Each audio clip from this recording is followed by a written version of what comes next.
Horfur í áliðnaði eru ekki bjartar næstu árin. Mikið offramboð á áli hefur orðið til þess að verð þess á heimsmarkaði hefur fallið. Framleiðendur eru víða heim beittir miklum pólitískum þrýstingi til að halda vinnslu gangandi og verja störf. Þannig málum háttað bæði í Kína og Rússlandi og þeir eru víða bundnir af langtímasamningum orku og hráefniskaup. Álverð hefur lækkað þriðjung á málmmarkaði í Lundúnum frá því að það var í hæstum hæðum sumarið 2008. Framleiðsla hefur dregist saman 1,3 milljónir tonna en engu að síður búast greinendur Reuters við því að offramboð áls nemi 600.000 tonnum í ár og rúmlega 400.000 tonnum á næsta ári. Landsvirkjun hefur hafið viðræður við svissneskan álrisa sem reisa 180.000 tonna álver á Bakka. Hann skoðaði aðstæður í gær.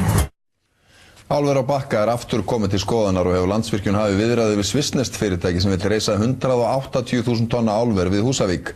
Ráðamenn fyrirtækisins flugu til Norðurlands í gær og einkaþotu til að skoða aðstæður. Kristján Már Unnarsson. Einkaþotan sem lenti á Akureyrarflugvelli miðjan desember þótti til marks áhuga þýskra aðila á að reisa kísilver við Húsavík. Einkaþotan sem lenti á Akureyri í gær var hins vegar ennþá stærri og þegar menn sá einkennistafina höfðu menn á orði að sjálfur Mr. Big væri mættur. Borð var Gary Klesch, aðaleigandi og stjórnarformaður svissnesks fyrirtækis sem veltir 600 milljörðum króna og rekur meðal annars 3 álver, 2 í Hollandi og 1 í Þýskalandi.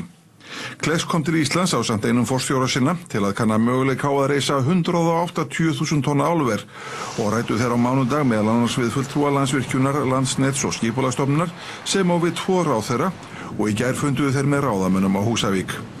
Athyglisvert að þeim skulu nú vísað á lóðun á Bakka, aðeins 4 mánuðum eftir að slitið var viðræðum að Alcoa reisti þar álver. Samkvæmt upplýsingum Stöðvar 2 stutt síðan Klesch hóf könnunarviðræður við Landsvirkjun kaup á 200 megavöttum raforku og var niðurstaða Íslands heimsóknar hans nú að þeim viðræðum skyldi haldið áfram. Auka þarf arðsemi Landsvirkjunar og hækka raforkuverð 20%, segir Hörður Arnarsson forstjóri. Tekjur af Kárahnjúkavirkjun séu fjarri því nógu miklar. Það eru fjölmargar leiðir hægt að fara. Í fyrsta lagi þurfum við að fá hærri verð í samningum sem við gerum í framtíðinni. Það er kannski mikilvægasti þátturinn. En okkar mat er á markaðsverði annars staðar að þá séu alveg forsendur fyrir því að ná hluta þeirri hækkun hér til Íslands. Við þurfum í raun og veru 20% hækkun. Á fundunum var farið yfir tekjur af Kárahnjúkavirkjun síðustu 4 ár en hún er langdýrasta virkjun Landsvirkjunar. Ef við skoðum þær tekjur á móti bókfærðu verði þá kemur það ekki óvart að Kárahnjúkar kemur illa út þar, að það er einhverjum 6% tekjur af bókfærðu verði og það er lægra heldur en að þurfa að vera fyrir svona framkvæmdir. Áform kísilver í Helguvík í uppnám og gæti svo farið að samningum verði rift á næstu dögum og hætt við verkefnið. Ástæðan krafa bandarískra fjárfestum afslátt af orkuverði.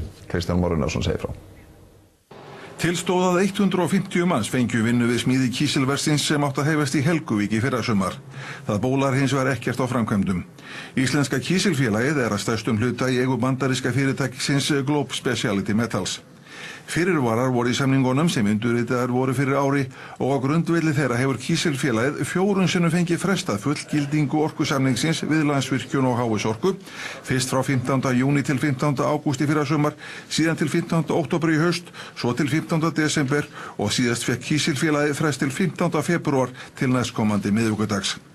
Samkvæmt heimildum Stöðvar 2 hefur Landsvirkjun nú tilkynnt ráðamönnum kísilfélagsins að frekari frestir verði ekki veittir og nú sé komið að því að taka endanlega ákvörðun af eða á.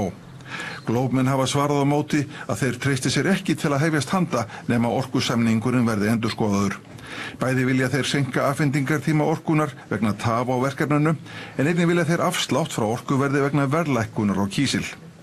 Málið er á afar viðkvæmu stigi en báðir aðilar eru þó sammála að fá niðurstöðu á næstu dögum hvort verkefnið fari í gang eða hætt verði við það.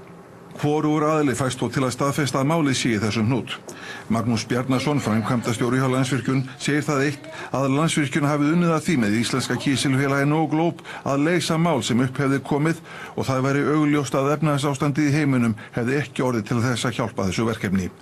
Magnús bætti jafnframt við að þrátt fyrir þetta væru menn ennþá bjartsýnir á að ná til lands. Ég sé í anda kraftaverkið gerast út úr helliseiðar gufuvirkjunum úr gegnum gufuloftið berast. Hann gerir kraftaverk á Íslendingum.